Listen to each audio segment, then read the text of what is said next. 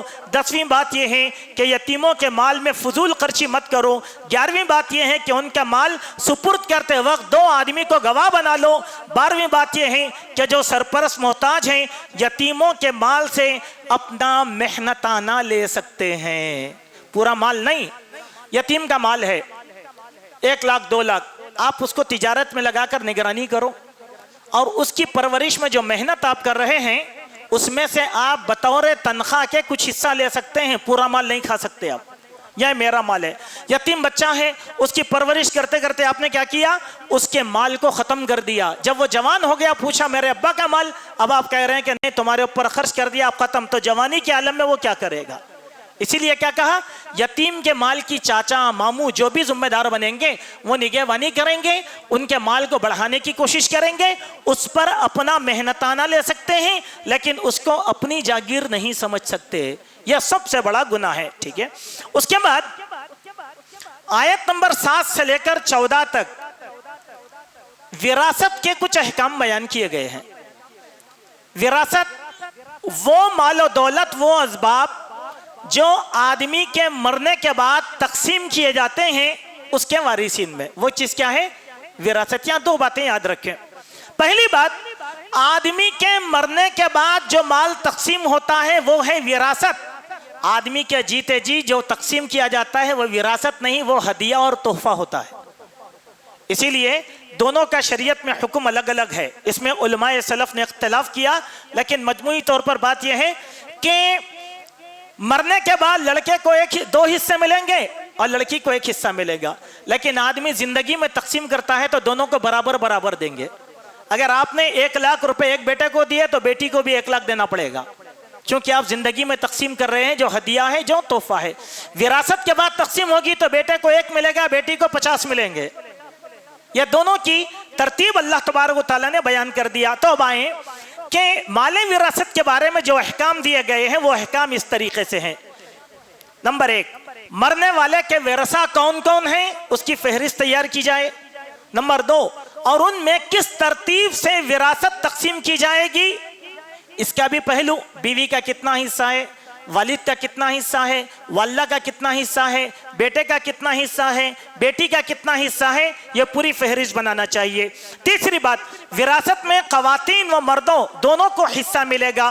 چوتھی بات کہ ہاں تقسیم وراثت کے وقت خاندان کے مجبور و مساکین کو بھی کچھ حصہ دیا جائے۔ اس بات کا خیال کریں، 100% مال قابل تقسیم نہیں، ان میں کا 1 حصہ آپ نکالیں اور نکال کر کیا کریں، وہ محتاج خاندان کے لوگوں کو بھی تقسیم کیا جائے گا۔ اس کے بعد کہا ہاں مرنے والے کی اولاد کمسن ہو تو ایسے یتیموں کے معاملے میں اللہ سے ڈریں، کہیں ان کی کمسنی کا ناجائز فائدہ نہ اٹھایا جائے۔ 5ویں بات، جو کوئی بھی یتیموں کا مال ہڑپ کرے گا وہ جہنم کی آگ اپنے پیٹ میں بھر رہا ہوگا اور اسی جہنم میں داخل کیا جائے گا۔ 6ٹھی بات، اس کے بعد تقسیم کے پیمانے بتائے گئے ہیں اور یہ تعلیم دی گئی ہے کہ اللہ اور اس کے رسول کے بتائے ہوئے طریقے پر تقسیم ہو تو یہ اطاعت و فرمانبرداری کی دلیل ہے، ورنہ یہ اللہ اور اس کے رسول کی سری نافرمانی ہوگی۔ جو کوئی بھی ان حدود کو توڑے گا وہ جہنم رسید کیا جائے گا۔ ان آیتوں میں بیان کردہ بعض باتیں بطور خلاصہ یہ ہیں، مرد کا حصہ عورت سے دگنا ہے۔ وراثت یا ورثہ میں اولاد نرینہ کے بجائے اگر لڑکیاں ہی لڑکیاں ہوں، خواہ وہ 2 یا 2 سے زائد ہو، ان میں کل مال کا 2/3 حصہ تقسیم ہوگا اور باقی تیسرا حصہ دیگر ورثہ میں تقسیم ہوگا۔ اگر میت کا صرف 1 ہی لڑکا ہو تو دوسرے وارثین کی موجودگی میں وہ کل مال کا وارث ہوگا، اگر دوسرے وارث موجود ہو تو ان کے حصے نکال کر باقی سارے مال وہی وارث ہو جائے گا۔ چوتھی بات، اگر میت صاحب اولاد ہے اور اس کے والدین بھی زندہ ہیں تو ان میں سے ہر ایک کو کل مال کا 6ٹھا حصہ ملے گا اور 1/3 میں دوسرے وارث شریک ہوں گے۔ 5ویں بات، ماں باپ کے سوا کوئی اگر اور وارث نہ ہو تو باقی 2/3 باپ کو ملے گا، ورنہ 2/3 میں باپ اور دوسرے شریک رہیں گے۔ 6ٹھی بات، بھائی بہن ہونے کی صورت میں ماں کا حصہ 1/3 کے بجائے 6ٹھا حصہ کر دیا گیا۔ اس طرح ماں کے حصے میں سے جو چھٹا